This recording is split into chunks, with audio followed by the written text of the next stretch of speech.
Halo, selamat sore Pak Ilman Farid. Selamat sore. Ya, masih ada suara di belakang. Oke.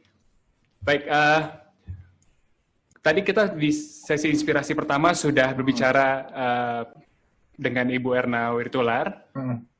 Sekarang kita akan menggali sebenarnya Pak Ilman Farid, bagaimana konteks pemajuan kebudayaan dalam usaha rakyat berbasis kehutanan ini. Jadi Pak Ilman Farid juga akan membahas soal bagaimana sih teropong Pak Ilman Farid melihat pemajuan kebudayaan ke depan, gitu. Oke. Selain di Zoom, kita juga akan menayangkan ini di YouTube, Pak. Jadi ada peserta-peserta juga di YouTube dan bisa disapa. Oke. Share screen. Pak Irmar akan share screen sendiri atau kami bantu? Enggak pakai share screen. Oh, enggak. Ngomong aja. Boleh ya? Oke, boleh. Silakan, Pak. Oke, terima kasih Miko, Mbak Butsi, dan juga selamat sore teman-teman semua. Saya tadi sudah diantar sedikit ya, bicara tentang kemajuan kebudayaan dan kaitannya dengan pengelolaan hutan. Dan mungkin begini, saya mulai dengan pengertian mengenai kebudayaan yang sebetulnya kan jauh lebih luas daripada urusan kesenian ya. Dari urusan cagar budaya, museum, dan seterusnya. Itu memang adalah bagian yang sangat penting, tetapi kebudayaan sebetulnya jauh lebih luas daripada itu. Menyangkut keseluruhan cara hidup kita sesungguhnya gitu. Dan dalam kesempatan ini, saya kemudian berpikir ya, apa ya yang kira-kira cocok gitu untuk dibicarakan dengan teman-teman. Nah, saya berpikir salah satu masalah yang sekarang ini sangat mendesak untuk dipikirkan secara lebih mendalam ya karena situasi pandemi ini, dan juga ada erat kaitannya dengan hutan, yaitu soal pangan. Dan bagi saya masalah pangan ini utamanya sebetulnya adalah masalah kebudayaan. Dan kita tahu ya salah satu praktek ya produksi pangan yang lazim kita temui itu kan pertanian ya. Dan kalau misalnya lihat bahasa Inggrisnya agriculture. So there's culture in agriculture, sama seperti aquaculture dan culture yang lain, hortikultura dan seterusnya. Jadi ini kan penggabungan dari dua kata, ya. Kalau dalam itu asal di Latin ager dan kultur. Dan kultur nih kalau kita lihat akar katanya sebetulnya dari colere, yang kalau misalnya dalam bahasa Indonesia itu budidaya.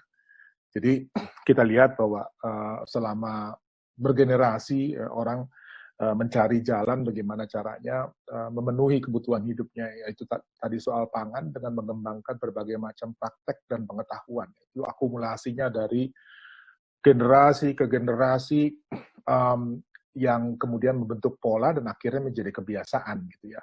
Dan ini sangat beragam, sangat bervariasi, dan kalau kita lihat, kita petakan misalnya di atas dunia yang kompleks ini, kita akan mendapat varian yang begitu banyak gitu ya. Dan yang paling menarik sebetulnya bahwa pengetahuan ini, praktek-prakteknya itu juga ditransmisikan ya dari generasi ke generasi dengan cara yang sangat kompleks. Sebelum dikenalnya tulisan, orang pasti meneruskannya dengan cara apa? Ya dengan cara lisan. Ya, dan itu boleh dibilang adalah milik bersama ya, pengetahuannya kolektif gitu. Jadi kita nggak pernah tahu siapa sih sebenarnya nama orang yang pertama kali mendomestikasi padi gitu ya. Kita nggak tahu nama orang-orang yang ya, soal jagung, gula, dan seterusnya ya. Itu adalah miliknya orang banyak gitu.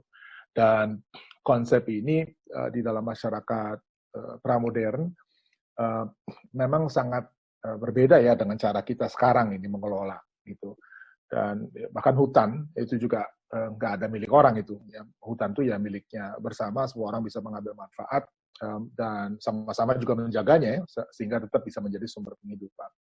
Nah, ini semua berubah gitu ya. Kita kenal masuk zaman modern, kemudian hubungan manusia dengan alam, hutan, laut, danau, sungai, dan seterusnya, mulai dimediasi oleh proses produksi yang cukup kompleks gitu ya.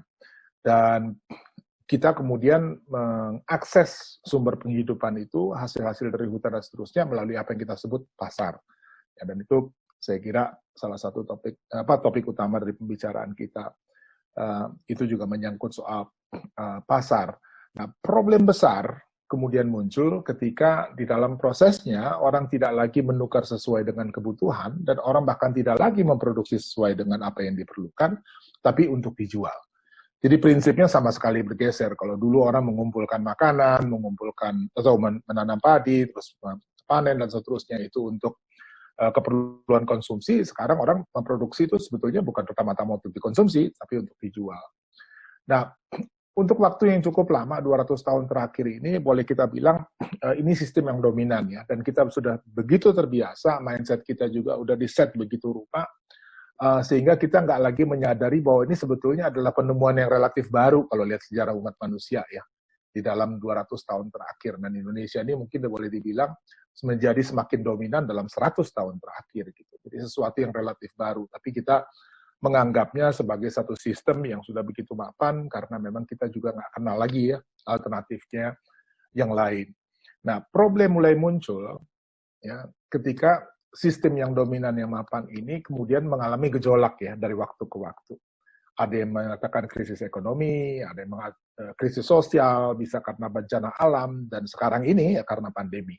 Ya, situasinya kita tahu ada pandemi menimbulkan guncangan dan membuat sistem yang dominan ini, sistem modern yang dominan ini mulai kelihatan gitu ya bahwa sesungguhnya juga sangat rentan. Ya. Jadi kita berdiri di atas basis sebuah sistem yang sebetulnya memiliki banyak sekali keterbatasan dan problem gitu ya. Dan akibatnya juga bisa kita lihat ya, belum 2 bulan pemberlakuan dari pembatasan sosial berskala besar, orang sudah mulai berbicara tentang darurat pangan, krisis pangan, kesulitan-kesulitan yang akan dihadapi, dan memang di dalam banyak kejadian itu real ya, sesuatu yang nyata ya, jadi bukan dibuat-buat gitu, tapi memang betul ada. Kenapa? Karena produksi pangannya terganggu, pasarnya tutup gitu ya, dan pendapatan konsumen untuk membeli barang yang ada di pasar juga sangat berkurang karena tempat kerja mereka banyak yang belum ya beroperasi kembali. Sebagian kantor di Jakarta ini mulai buka tapi ternyata menjadi pusat penyebaran yang baru ya, dan kemudian mengalami problem lagi. Jadi situasi seperti ini memang membuat sistem kita nih kemudian kelihatan ya, ternyata kok rapuh, kok rentan, ya, kok mudah sekali mengalami guncangan gitu. Nah, ini poin utama yang saya mau bahas pada sore hari ini. Situasi ini sebetulnya membuat kita nih harusnya memikirkan kembali ya, merenungi banyak hal gitu. Sistem modern kita mesti kita akui ya, itu masih jauh sekali dari sempurna dan sangat perlu kita memikirkan berbagai macam cara alternatif, dan di sini kebudayaan akan pegang peran yang sangat besar gitu, karena pada dasarnya yang kita bicarakan tadi adalah perubahan mindset ya, dan sesuatu yang sudah menjadi kebiasaan sehingga kita tidak lagi menilainya sebagai sesuatu yang bisa atau perlu diubah gitu ya, sementara keadaan sekarang kita secara konkret memaksa kita untuk mulai memikirkan ya. Dan praktek-praktek itu saya lihat udah mulai bermunculan di mana-mana ya. Orang bikin lagi yang namanya urban gardening gitu ya. Jadi coba mencari atau memenuhi kebutuhan pangannya dari lingkungan sekitar yang dia miliki. Oke. Dan saya sekarang ini juga berpikir gitu. Kalau sekarang disuruh berpikir tentang alternatif kan mesti ada titik tolaknya gitu. Dan bagi saya titik tolaknya sekarang kata kuncinya itu adalah keselamatan. Ya, dan keselamatan ini berkisar pada hal yang sangat basic, pemenuhan kebutuhan yang sangat mendasar, yaitu pangan dan kesehatan, gitu ya. Dan saya kira sudah banyak ya inisiatif. Setahu saya juga teman-teman yang kumpul adalah mereka yang bergerak di dalam social dan community forestry, dan saya yakin ada banyak sekali inisiatif yang dijalankan selama ini. Saya mungkin menambah dari perspektif kebudayaan, bahwa untuk memikirkan alternatif ke depan, salah satu resource yang sangat berharga dan sangat penting adalah cultural resource kita. Ya, dalam bentuk pengetahuan dan praktek-praktek yang ada di sekitar pengelolaan sumber daya, dalam konteks ini hutan, untuk produksi pangan dan kesehatan. Dan ini boleh dibilang satu bidang yang cukup lama sebetulnya didalami oleh sistem modern kita, tapi kurang dapat perhatian. Ya, bioteknologi jadi isu tentang sumber daya genetika dan juga inisiatif lain yang terkait dengan pencatatan pengetahuan lokal di sekitar isu ini itu dilakukan tapi belum dianggap sebagai resource yang penting. Nah, di dalam Undang-Undang Nomor 5 Tahun 2017 tentang pemajuan kebudayaan, salah satu landasan yang kita mau tangani melalui undang-undang itu adalah itu, gitu ya. Jadi penghargaan terhadap pengetahuan tradisional kita, teknologi tradisional kita, khazanah kebudayaan menyangkut peri kehidupan kita, livelihood, yang sebetulnya luar biasa. Jadi resource yang luar biasa. Hanya saja di dalam sistem yang modern, yang dominan selama ini, kurang mendapat tempat karena mungkin dianggap nggak praktikal, tidak ekonomis, ya, ketinggalan zaman, ya, atau bahkan kadang-kadang juga dibilang unscientific dan seterusnya. Ya, dan ini yang membuat kemudian orang cenderung udah deh gitu. Itu kan kayak milik masa lalu ya. Sementara kita punya tuntutan-tuntutan masa depan gitu. Nah, datang COVID gitu ya, terus kemudian menghentikan laju yang cepat ini sehingga memaksa kita untuk berpikir kembali. Dan di sini saya kira ya waktunya sekarang ini sangat tepat gitu ya untuk kita kembali menengok ya khazanah lokal dan tradisional kita, khususnya mengenai pangan ya. Dan ini bukan hanya isu teknologi cocok tanam ya, atau pengairan misalnya, tetapi juga organisasi sosialnya. Ya. Kita sudah begitu terbiasa dengan institusi-institusi besar, ya, industri yang mengatur segala macam keperluan kita, sehingga organisasi sosial seperti pasar pun bukan lagi menjadi extension dari kita, tapi menjadi sesuatu yang udah ada di luar sana dan kita bergantung padanya gitu ya. Dan itu sekarang saya kira melihat kenyataan ini ya, ketika misalnya isu darurat pangan mulai muncul, rame-rame orang pergi ke mall menimbun barang dan seterusnya, panic buying gitu istilahnya, dan tentu pengaruhnya itu terhadap kita ya, secara sosial, secara mental itu juga sangat besar. Orang yang nggak punya duit kan cuma bisa nonton gitu ya, dan di beberapa tempat kemudian terjadi penyerobotan, orang baru keluar dari supermarket, beli barang, terus tiba-tiba ditodong sama orang dan seterusnya. Jadi problemnya banyak sekali ya dengan sistem kita yang ternyata nggak yang begitu individualized gitu ya, dan agak-agak asosial sebetulnya gitu ya, sehingga kemudian timbul problem-problem seperti tadi. Nah sekarang kita punya waktu gitu ya, untuk memikirkan secara lebih mendalam gitu. Mestinya gimana sih bentuk kelembagaannya itu? Dan diskusi mengenai pasar di sini saya kira perlu diperluas ke dimensi itu. Ya. Mana pasarnya yang betul-betul bisa melayani kebutuhan gitu, tapi pada saat bersamaan juga menjaga hubungan sosialnya gitu. Jadi bukan satu pasar yang impersonal gitu, tapi ekstensi dari person-person itu. Dan kalau kita lihat di dalam masyarakat kita ya, ya di beberapa daerah masih punya sifat itu. Ya, pasar bukan semata-mata tempat orang jual beli barang, tetapi juga tempat interaksi sosial. Ya, itu satu isu. Isu kedua yang saya mau angkat terkait dengan alternatif tadi gitu ya, bahwa kita juga perlu memikirkan ya, dan sumber daya hutan ini kan luar biasa ya, diversifikasi ya. Pola pertanian kita sudah sedemikian rupa gitu ya, fokus kepada produk-produk tertentu ya, sering kali kita kenal dengan istilah monokultur gitu, sehingga sumber-sumber penghidupan yang begitu banyak, begitu kaya, praktis diabaikan. Dan lagi-lagi ini sama seperti pengetahuan tradisional tadi, dianggap makanan kampung, makanan yang nggak ada ya nggak modern lah, nggak keren dan seterusnya dan seterusnya. Lagi-lagi nih soal mindset gitu. Padahal sebetulnya di hutan, ya saya kira teman-teman jauh lebih tahu gitu ya, sumber-sumber makanan begitu berlimpah gitu ya, dan tidak diolah, dan bahkan dianggap kemudian dalam konteks pembangunan yang cepat, ketika hutannya ditebang mau dibikin macam-macam yang lain, itu dianggap sebagai penghalang gitu ya. Jadi sumber daya yang besar diabaikan, dan kita kemudian fokus untuk mencari sumber penghidupannya. Fokusnya itu adalah pengumpulan kekayaan untuk kemudian menghasilkan makanan. Jadi jalan memutar yang dipakai, padahal jalan di depan itu jauh lebih mudah ditempuh gitu. Nah, berbicara mengenai pentingnya cultural resource, ya pengetahuan tradisional, praktek-praktek yang ada selama ini, tentu bukan semacam ajakan yang romantis untuk kembali ke masa lalu yang jauh, bukan, gitu ya. Menurut hemat saya, cultural resource yang kita miliki ini perlu memang diperiksa secara sangat teliti, dan kemudian ada kombinasi dengan sains dan teknologi, gitu ya. Karena capaian-capaian sains itu menurut saya sangat penting ya untuk memastikan kita menavigasi jalan kita di dalam peri kehidupan modern ini gitu ya. Dan jadi gitu ya, poinnya bukan mempertentangkan sains dengan kearifan lokal, tapi justru melihat kontribusinya satu sama lain gitu. Apalagi kalau kita ingat sebetulnya kan banyak temuan di dalam modern science itu sumbernya adalah pengetahuan tradisional kita.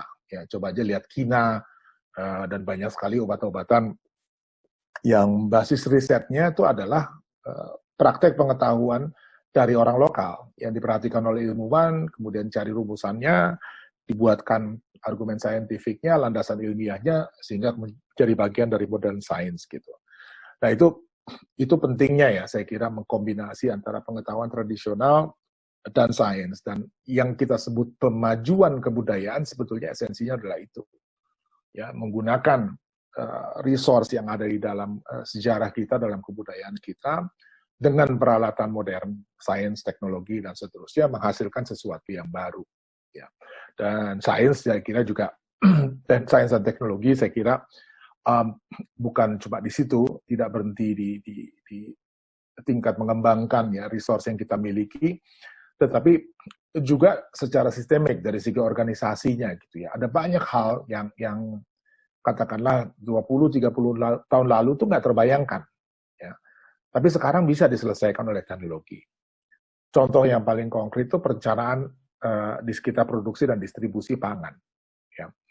Dan saya ini cerita sedikit ya, tahun 98 waktu ada krisis perubahan, ada reformasi dan seterusnya, teman-teman lain banyak yang turun ke jalan, demonstrasi, dan itu saya dengan beberapa teman mencoba mengorganisasi koperasi ya, urusan beras gitu. Kenapa? Ya, karena pada saat itu seperti sekarang ada juga isu kekurangan pangan, krisis dan seterusnya. Dan yang menarik sebetulnya bukan soal berasnya itu sendiri gitu ya, tetapi bahwa ternyata di dalam situasi yang sulit seperti itu, organisasi sosial itu sangat esensial untuk memecahkan masalah-masalah. Jadi ada banyak sekali, dengan kata lain yang saya mau bilang, ada banyak sekali hal yang nggak bisa kita serahkan begitu saja ya kepada organisasi yang existing gitu, tapi harus diciptakan atau dibangun kembali gitu. Dan dulu kita punya kesulitan ya, kenapa gitu? Karena orangnya cukup banyak yang ingin ikut membeli beras waktu itu ya dalam jumlah yang cukup besar, dan kemudian bisa distribusikan kepada komunitas yang orangnya cukup banyak. Dan tidak mudah ya, karena misalnya satu keluarga itu memerlukan sekian kilogram, ada yang memerlukan sekian kilogram, dia dengan anak 3, hanya suami istri, dan seterusnya. Jadi penghitungan yang cukup kompleks gitu. Dan karena keterbatasan teknologi saat itu, semuanya datang bawa catatan tangan, dan itu kita kerja ya bisa juga memang sampai malam gitu ya untuk menyelesaikan hitung-hitungan seperti itu. Yang kalau misalnya sekarang kita menggunakan aplikasi dan seterusnya, itu selesai dalam hitungan detik gitu ya. Jadi teknologi itu bisa membantu pengorganisasian dari macam-macam hal, kebutuhan ya untuk memikirkan alternatif tadi yang 20-30 tahun lalu nggak mungkin dilakukan gitu. Dan sekarang itu sih untuk aplikasi seperti itu udah urusan anak SMK juga bisa lah gitu ya, nggak perlu rocket scientist gitu untuk menghasilkan membuat aplikasi semacam itu. Nah, terakhir syarat untuk bisa membuat ya alternatif semacam ini kemudian betul-betul berjalan di dalam masyarakat adalah partisipasi. Ya, jadi menggunakan cultural resource, menggabungkan sains teknologi, membuat organisasinya untuk mengatur semua itu secara efisien dan efektif, memang memerlukan pada akhirnya partisipasi. Ya. Dan hanya dengan cara orang secara aktif ambil bagian ya dalam keseluruhan proses ini, kita bisa melihat alternatif itu tumbuh secara konkret. Ya, sama halnya lah untuk teman-teman yang mungkin pernah bergerak di dalam koperasi gitu. Koperasi tanpa partisipasi dari anggotanya ya bukan koperasi. Ya dia hanya mungkin jalan kalau ada orang aktif. Nah, dalam konteks ini satu lagi urusan kebudayaan. Dalam konteks ini yang kita perlukan sebetulnya adalah perubahan cara pikir. Ya, mindset. Perubahan kebudayaan gitu. Kalau mau pakai istilah yang lebih gagah nih, revolusi mental gitu ya. Jadi ini semua yang kita perlukan untuk betul-betul kemudian melihat ya alternatif tadi terhadap sistem modernnya ternyata rentan, yang memiliki banyak keterbatasan gitu, agar bisa berjalan. Ya, tanpa itu kita susah membayangkannya. Dan berharap ya dari pertemuan in spirit yang saya tahu sangat efektif ya menanam semangat spirit di dalam banyak sekali komunitas ya, termasuk dalam konteks kita sekarang ini teman-teman yang bergerak di forestry untuk mengembangkan itu. Dan saya tentu di Direktorat Jenderal Kebudayaan melihat ini semua juga sebagai bagian dari agenda pemajuan kebudayaan. Jadi sementara begitu sebagai pengantar diskusi, mudah-mudahan bawa manfaat dan berharap ya kita bisa diskusi lebih intens untuk mendalami persoalan ini. Saya kira itu. Makasih, Mas Miko.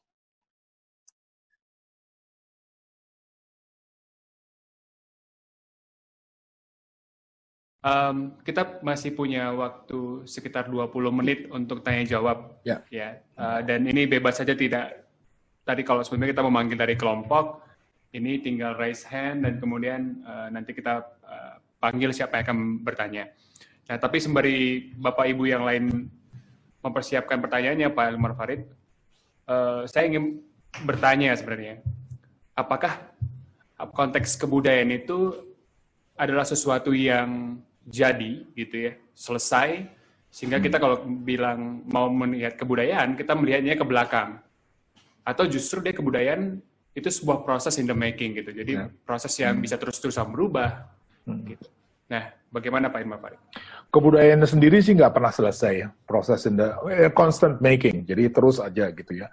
Yang kita bisa pelajari kan kemudian jejak-jejaknya ya, dalam bentuk artefak atau mentifact gitu ya. Jadi pikiran maupun produk-produk ya yang muncul dari hasil dari kebudayaan itu ya. Jadi sebagai prosesnya dia terus-menerus ya, diperbarui, diperkuat, dilemahkan ya sesuai dengan perkembangan sosial, hubungan dengan lingkungan ya cukup kompleks lah gitu ya. Tapi ya always in the making. Oke, terima kasih Pak Hilmar Farid. Kita sudah punya beberapa penanya.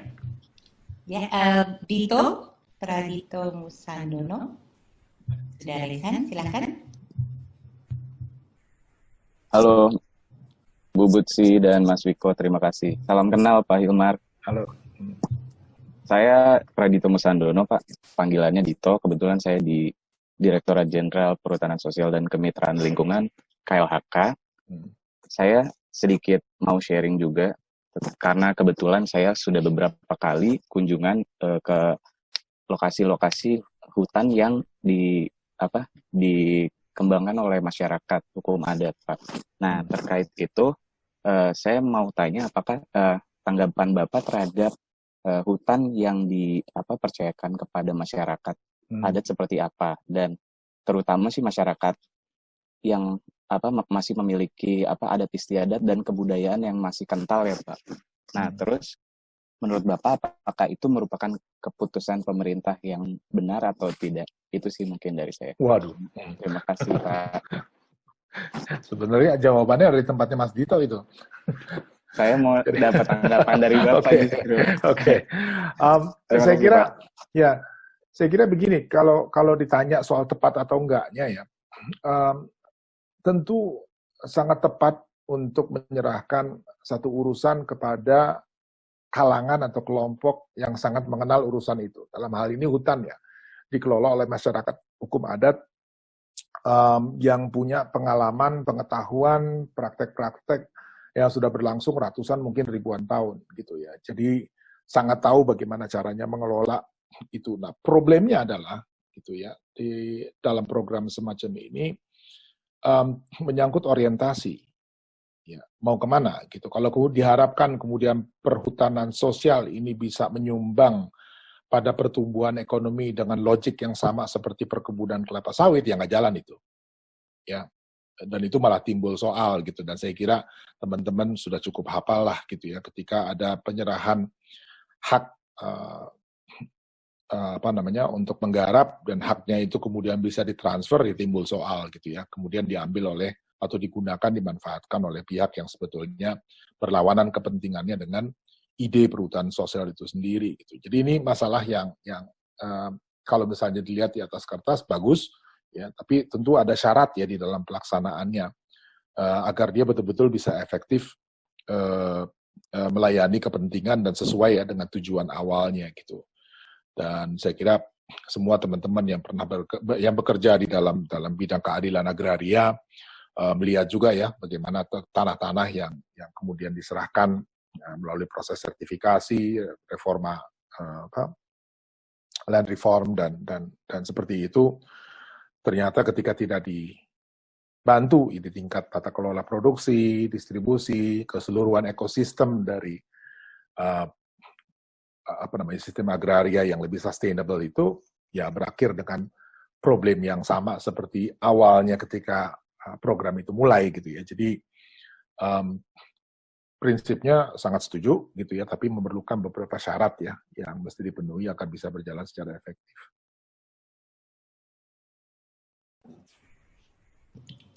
Baik, penanya kedua ada Pak Derajat. Baik, terima kasih Bu Bucip. Boleh keras sedikit Pak Derajat, suaranya kecil. Tes.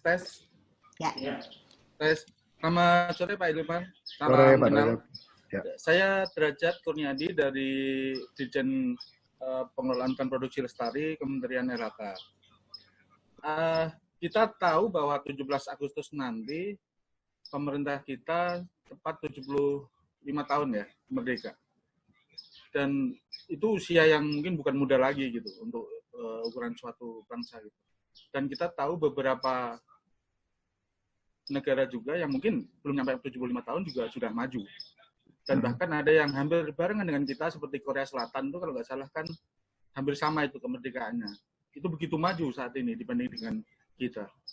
Apakah Bapak melihat ini juga salah satu bagaimana bangsa Indonesia menyikapi kebudayaan itu Pak dibandingkan dengan cara pemerintah Korea Selatan ataupun masyarakatnya? Mungkin itu Pak. Terima kasih. Ya. Assalamualaikum warahmatullahi wabarakatuh.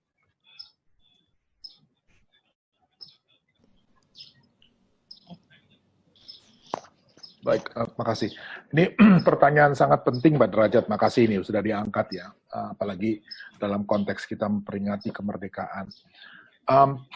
Kalau kita lihat ya, generasi ya para perintis kemerdekaan, para pendiri Republik ini punya satu kepercayaan diri yang sangat besar. Ya namanya juga mereka perintis ya, membentuk Republik itu kan bukan urusan main-main ya. Jadi saya kira mereka berangkat atau bertolak dari satu rasa percaya diri yang sangat besar. Dan rasa percaya diri ini kurang lebih begini. Ingin menjadi modern, maju seperti yang lain-lain, tapi dengan cara kita sendiri. Itu sebabnya bikin Republik, kalau nggak kan ikut Belanda aja. Gitu ya. Jadi ketika jalan itu ditempuh, maka langsung resource apa yang kita gunakan untuk mencapai tujuan tersebut ya, menjadi maju, menjadi sama seperti bangsa lain, tapi dengan cara kita sendiri. Nah, kuncinya ya kebudayaan. Itulah resource kita. Ya, pengetahuan, praktek-praktek yang diakumulasi oleh generasi-generasi pendahulu kita menjadi norma, menjadi kebiasaan, menjadi resource yang sangat besar. Negara seperti Korea, ya, itu pada awalnya ya sekitar tahun 60-an itu juga masih dalam kesulitan. Ya. Tapi kemudian dalam pembangunan ya sekitar tahun 70-an, 80-an, mengambil jalan ya, menempuh ya, industrialisasi. Dan salah satu langkah yang mungkin kalau diperbandingkan dengan Korea Selatan yang mereka ambil dan sangat penting, itu sebetulnya adalah land reform. Jadi pembentukan ya, kelas yang memiliki daya beli, kelas menengah lah kurang sebut begitu ya, yang punya daya beli sehingga dia bisa bertumbuh. Ya. Nah di kita proses yang sama dilangsungkan pada tahun 50-an, 60-an. Dan ada undang-undang pokok agraria ya, yang mencaratkan juga ada land reform yang sampai saat ini masih berlaku. Gitu. Tapi proses transformasinya sendiri nggak pernah terjadi. Patah pada tahun 70-an. Ya. Trennya kemudian ada revolusi hijau, industrialisasi pertanian, dan seterusnya. Gitu. Bukan pembentukan kekuatan-kekuatan yang berbasis pada masyarakat. Sehingga apa? Ya, sehingga apa? Sendi-sendinya menjadi lemah. Ini belum ada urusan dengan kebudayaan ya. Sendi-sendinya menjadi lemah. Gitu untuk bisa bertumbuh praktis mengikuti direktif dari atas. Itu kan kalau tahun 70-an 80-an itu betul-betul sistemnya komando gitu ya. Bahkan semualah yang bergerak di bidang pertanian pasti tahu persis gitu bagaimana pemaksaan bibit, fertilizer, pupuk, teknologi pertanian dan seterusnya ya. Pola penguasaan tanah, teknologi yang digunakan mengubah hubungan pertanian, termasuk pengetahuan bagaimana caranya menggarap tanah menggunakan bibit lokal kemudian hilang gitu ya secara bertahap, dan itu semua adalah kehilangan resources kita. Ya, nah, kalau bicara tentang sikap terhadap kebudayaan, miss-nya di situ.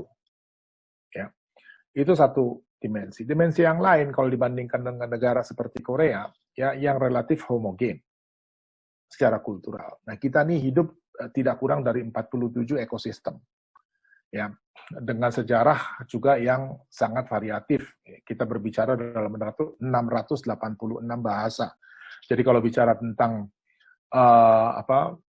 berpijak pada kebudayaan, ya kita juga punya problem yang cukup kompleks di tingkat itu tuh. Ya, bagaimana membuat masyarakat kita yang begitu variatif ya mengacu kepada praktek-praktek masa lalu, tapi pada saat bersamaan kesatuan. Itu kan tantangan yang kita sebut Bhinneka Tunggal Ika gitu ya. Jadi begitu beragamnya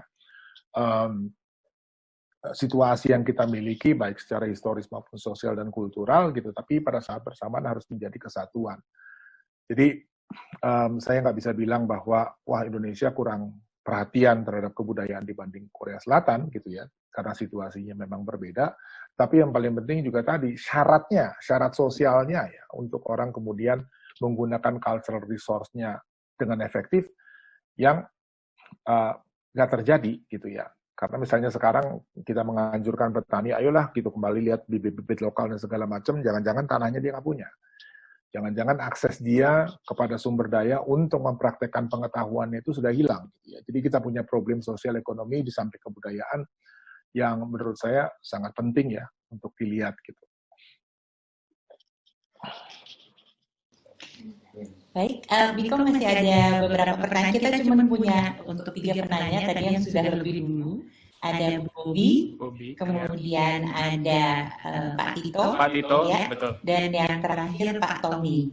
Pak Tommy ini adalah wakil Bupati Bulukumba. Beliau juga alumni Vibrant Facilitation, ya, pelatihan berkala yang dilakukan oleh Inspirit. Ya, jadi mohon pertanyaannya langsung supaya bisa singkat dan hanya satu ya, jangan bertumpuk gitu. Oke, Ibu Bobby dulu. Silakan Ibu Bobby.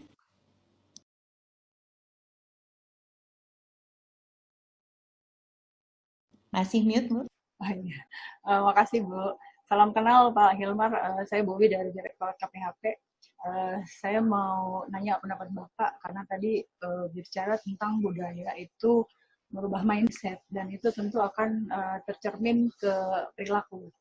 Nah, dengan budaya new normal kita yang sekarang ini, tentu kan ada perilaku-perilaku konsumer yang berubah, dan sangat dependen ke teknologi. Menurut Bapak bagaimana pemasaran produk-produk hasil hutan yang sangat erat kaitannya dengan kata-kata tradisional itu bisa bertahan dengan adanya perubahan perilaku konsumer ini? Terima kasih, Pak. Ini langsung ya? Pak Tito dulu, lalu Bu Tommy. Lalu Pak Tommy. Oke. Pak Tito?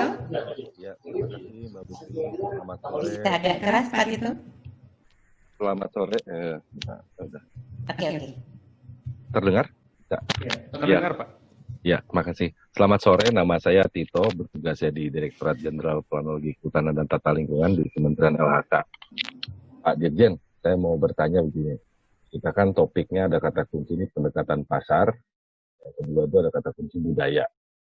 Nah, saya sementara ini menganut bahwa pendekatan pasar itu baru akan terjadi kalau produknya ngikutin pasar. Produk baru terjadi kalau kami sebagai birokrat membuat policy yang sesuai dengan pasar, juga dengan pasar. Nah, dalam menyusun policy itu kan ya birokrat berkumpul ya di kantor, ada pimpinan, bawahan. Nah, pertanyaan saya, perasaan saya, Pak Dirjen, 15 tahun terakhir saya bekerja, budaya kita dalam berhubungan, berkomunikasi antara pimpinan dengan bawahan ini, rasanya kecil sekali perubahannya, tipis sekali perubahannya. Jadi, saya bandingkan dengan perusahaan istri saya. Istri saya di level bawah dengan level atas, jauh bisa manggil mas. Kalau di pemerintahan itu kenapa nggak bisa ya? Kenapa kan kita tadi pengen berubah gitu? Apakah memang pakemnya harus begitu dan tidak boleh berubah atau bagaimana nih Pak? Itu aja Pak pertanyaannya. Oke. Saya nggak apa-apa loh dipanggil mas. Satu lagi. Satu lagi Pak Tommy ya, terakhir ya dari sesi ini.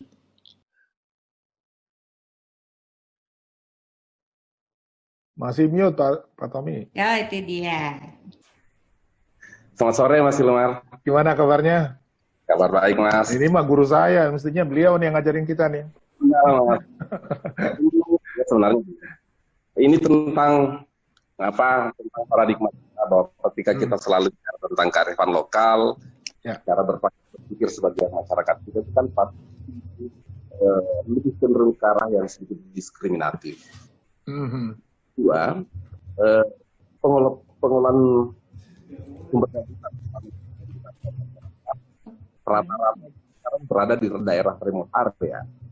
Nah, soalnya ketika kita diskusi dengan masyarakat kita, pasti kebutuhannya adalah membuka akses yang pada akhirnya juga tantangannya adalah bagaimana mempertahankan kearifannya dan insentif-insentif yang diberikan oleh pemerintah daerah. Beberapa kelompok masyarakat kita, misalnya di Kajang, dan kita ada hutan adat Kajang di Bulukumba, itu kan selalu dilihat bahwa pemerintah tidak peduli dengan masyarakat kita, baik pada aksesibilitas pelayanan dasar maupun pada aspek-aspek yang lain, yang melihat bahwa pemerintah itu tidak peduli pada masyarakat adat yang dengan kearifan misalnya, kebudayaannya mempertahankan kondisi hutannya. Tetapi di lain sisi, ada beberapa kebutuhan-kebutuhan yang mungkin kontra pada kebudayaan yang mereka mereka pahami saat ini. Mungkin ada pandangan Mas Hilmar seperti itu, Mas. Oke. Ya, nangkep. Kemal? Ya. Udah, halo? Ya, sudah Pak, sudah. Udah boleh ya, oke.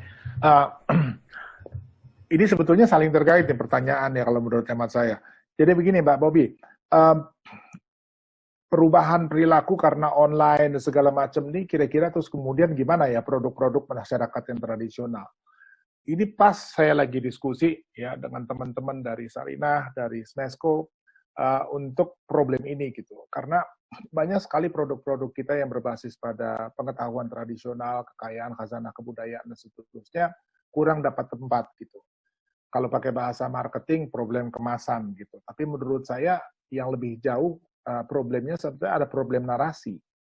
Ya, kenapa produk-produk seperti ini misalnya sering diremehkan atau disingkirkan atau bahkan nggak mendapat tempat gitu ya? Karena memang konsumennya juga tidak memiliki pengetahuan yang cukup. Ya kalau mau jujur lebih kasar bahasanya konsumennya nggak terdidik ya untuk ngerti ya bahwa apa sih pentingnya dari produk-produk ini untuk kepentingan dia sekarang. Ya mau dibilang COVID ini bencana, tapi ada berkahnya juga gitu, karena orang kemudian jadi berpikir gitu ya, gimana caranya meningkatkan daya tahan tubuh. Dan baru kemudian secara massal ya, walaupun secara massal kemudian orang menyadari gitu ya, betapa pengetahuan tradisional mengenai lingkungan kita aja ya, rempah dan rimpang itu ternyata begitu kaya gitu untuk keperluan itu. Nah sekarang kan problemnya adalah gimana caranya membawa itu ke satu level ya, sehingga orang perubahan perilaku ini kemudian bisa menerima ya produk-produk semacam itu. Dan menurut saya ada hal yang sangat konkret yang bisa kita lakukan dan kita sedang coba ini ya, sedang coba merintis ini. dengan platform online, ya marketplace yang online itu bikin satu microsite gitu yang menyediakan produk-produk semacam itu yang berdasar pada pengetahuan dan pengetahuan lokal kita gitu ya, produk-produk lokal ini. Satu microsite yang dilengkapi narasi. Ya, mengapa barang-barang itu penting, bagaimana cara itu diproduksi, dan seterusnya. Harapannya apa? Gitu. Harapannya agar ada perhatian baru ya dan minat ya terhadap produk-produk semacam ini. Karena kalau misalnya sekarang kita masuk ke lapak-lapak yang online kayak begitu, gitu ya, terus kemudian kita search madu, dapat sekian ratus jenis madu dengan harga yang bermacam-macam, dan sebagai konsumen kita nggak tahu mana sebetulnya yang betul-betul membawa manfaat, khasiat, dan seterusnya, dan seterusnya. Kenapa? Karena nggak ada kurasi. Nah, kurasi inilah, jadi harus ada narasi, narasinya diterjemahkan jadi kurasi, kurasinya ini yang kemudian membantu si marketplace ini ya mengatur produk-produk yang sedemikian rupa sehingga bisa menemukan orang yang tepat gitu ya sebagai konsumennya. Ini yang selama ini nggak terjadi gitu ya. Orang kalau misalnya produk tradisional dibawa dari kampung, kemudian dilempar ke dalam toko online gitu ya pasti tenggelam di antara timbunan informasi yang begitu banyak. Mesti dibantu ya, mesti dibantu, dan itu yang coba kita lakukan nanti. Peluncurannya tanggal 1 sampai 7 Oktober ada Pekan Kebudayaan Nasional. Ya, teman-teman semua diundang ya untuk bisa hadir ya. Mudah-mudahan keadaan kita sudah membaik sehingga bisa hadir secara fisik. Oke, pertanyaan kedua. Soal atasan bawahan ya, ini kok nggak rileks gitu kayaknya gitu. Saya kira juga menyangkut paradigma ya, kebiasaan yang menahun ya dari waktu yang cukup lama, pengalaman sehingga membentuk satu subculture atau subbudaya di dalam birokrasi gitu yang sangat hierarkis. Dan itu saya kira sekarang pelan-pelan udah berubah ya. Di kita sekarang juga udah bukan Pak Menteri tapi Mas Menteri ya. Karena usianya muda dan orangnya terbuka, ramah, ya, mau turun untuk lihat ke bawah dan seterusnya. Tapi pada saat bersamaan saya juga bilang bahwa hierarki tetap penting gitu ya, karena pengambilan keputusan menyangkut tanggung jawab gitu. Nah di bagian itu saya kira mesti kita mengatur secara benar gitu. Nah saya prinsipnya sederhana saja. Kalau pertemuan kita ini untuk mendiskusikan sesuatu, tukar pikiran dan seterusnya, silakan ya, itu kita bebas ya, orang mau tukar pikiran bahkan menyanggah atasannya nggak jadi soal. Tetapi begitu mau rapat pengambilan keputusan, maka jabatan yang berbicara gitu. Kenapa gitu ya? Karena menyangkut tanggung jawab tadi. Jadi selama kita bisa membagi ini, memainkan peran ini dengan sangat dengan baik ya, tanpa harus kehilangan keintiman, keakraban dan seterusnya. Saya kira persoalan-persoalan yang tadi itu ya, kaku hubungan antara atasan dan bawahan bisa dipecahkan. Gitu ya. Kalau enggak, ya kita stuck ya, gitu. Sebagai sebuah organisasi besar, kalau semuanya digantungkan pada arahan dari pimpinan, gitu. Ya jujur aja, gitu. Enggak, pimpinannya juga belum tentu ngerti ya apa yang mesti diputuskan, gitu. Jadi ini yang proses ya, menghimpun informasi sehingga bisa diambil keputusan yang bermutu, itu yang penting. Proses penghimpunannya kita sebut diskusi sampai ke atas. Begitu pengambilan keputusan ya sifatnya komando. Jadi pembagian kerja itu. Pak Tommy, terima kasih nih. Kalau saya sih lihat ya, ya problem yang tadi saya sebut ya, partisipasi ya, keterlibatan dari publik dalam program-program kita gitu. Kadang-kadang begini soalnya gitu. Saya merasakan juga di Ditjen Kebudayaan ini, kadang-kadang kita mengembangkan program yang kita pikir baik, ya, sementara kebutuhan masyarakat di bawah ternyata nggak begitu gitu ya. Dan karena kita sudah dipatok ya dalam sistem anggaran, ada target kinerja, capaian, belum lagi daya serap dan seterusnya, ya kita ngotot ya menjalankan itu, walaupun sudah ada koreksi dari bawah yang mengatakan nggak, harusnya bukan ini tapi begini gitu ya. Dan ini di sini kita perlu satu kualitas yang sangat penting saya kira dalam organisasi kita, dalam birokrasi kita, yang kita sebut agility, agile, tangkas, lincah gitu ya. Sehingga ketika ada perubahan-perubahan tuntutan seperti itu, dia lincah gitu, bisa menyesuaikan, sangat adaptif ya terhadap keadaan lapangan. Dan ini sangat penting khususnya untuk teman-teman yang bergerak di lapangan langsung berhubungan dengan masyarakat gitu ya. Kalau kerjaannya bikin rumusan-rumusan, perencanaan pembangunan, ngitung keuangan dan seterusnya, mungkin dia agak terlindung dari persoalan itu. Tapi kita yang langsung bersentuhan dengan masyarakat itu harus mengembangkan kualitas agility ini gitu ya, ketangkasan dan kelincahan dan sikap adaptif ya. Karena tanpa itu tadi ya sering benturan-benturan yang tidak perlu sebetulnya gitu yang terjadi gitu. Dan memang pada akhirnya ini balik ke pertanyaan kedua tadi ya Mas Tito, kemampuan dari pimpinannya itu juga untuk menyerap ya. Itu yang saya kira sangat penting gitu ya. Jadi kemampuan dia untuk menyerap informasi, mengolahnya sedemikian rupa sehingga menjadi keputusan yang bermutu gitu. Dan ya kita tahu ya bahwa di dalam birokrasi kadang-kadang kultur mendengarkan itu agak kurang gitu ya. Nah, saya cuman terus-terus menerus ya di kantor juga di teman-teman di sini gitu mengingatkan gitu ya. Udahlah, itu mesti kita yakini bersama bahwa kita tidak tahu semua hal gitu ya, harus mengakui keterbatasan kita. Dan kalau kita udah bisa mengatasi ya kompleks tahu segala itu, biasanya juga menjadi lebih humble gitu ya. Dan COVID ini juga memberi pelajaran kepada kita ya, bahwa kita nih, itu buat saya itu ada humbling effect gitu ya. Semua orang kemudian lihat nih gitu ya, mau dia Raja Inggris, mau dia siapa kek gitu ya, mau dia Perdana Menteri, mau dia Presiden, mau dia apapun gitu, tapi ternyata dalam urusannya dengan virus ini sama gitu ya. Dan kalau ditanya, semua negara juga punya problem yang kurang lebih mirip dengan kita sekarang gitu. So, jadi kalau buat saya, ya mari kita bekerja ya dengan keterbatasan itu, dengan menyadari keterbatasan itu, cari strategi-strategi alternatif, bersikap terbuka terhadap gagasan, tapi tidak segan mengambil keputusan untuk kemudian menjadi arah utama kita.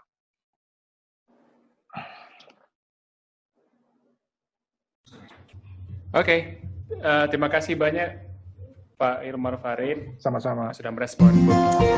Halo, selamat datang di rumah saya. Silakan masuk. Ayo.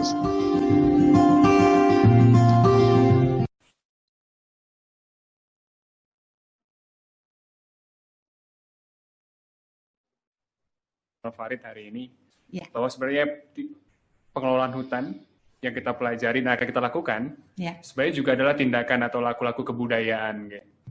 Kemudian perjalanan ini, terutama pandemi juga membawa kita pada satu kondisi mengkritik sistem modern yang ada gitu. Yang ternyata minimum condition kita sendiri pun, baik ketahanan pangan maupun keselamatan, itu juga membawa kita pada posisi was-was gitu. Nah, tadi Pak Hilmar Farid memanggil kita kembali untuk menengok ulang gitu ya, cultural resources kita atau khazanah kebudayaan kita, terutama yang paling dekat misalnya pasar, itu sebagai organisasi sosial itu untuk ditinjau ulang gitu.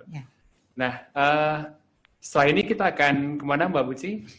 Jadi sebenarnya sesi Bang Fai sudah selesai, tetapi Bang Fai ini pembicara berikutnya adalah seorang entrepreneur yang tadi dari beberapa menit lalu sudah masuk ketika Bang Fai sedang berbicara tentang masalahnya dengan produk kita itu seringkali narasinya yang nggak ada. Terus madu misalnya gitu, madunya bagus, dipanen dari organik dan lain-lain, tetapi ketika dilempar ke pasar kemudian dia hilang, tenggelam, kalah sama yang lain. Oke. Baik. Terima kasih. Terima kasih Bapak Hilmar Farid. Kami banyak belajar hari ini. Sampai ketemu lagi, sehat-sehat selalu. Tepuk tangan Bapak Ibu semuanya. Terima kasih.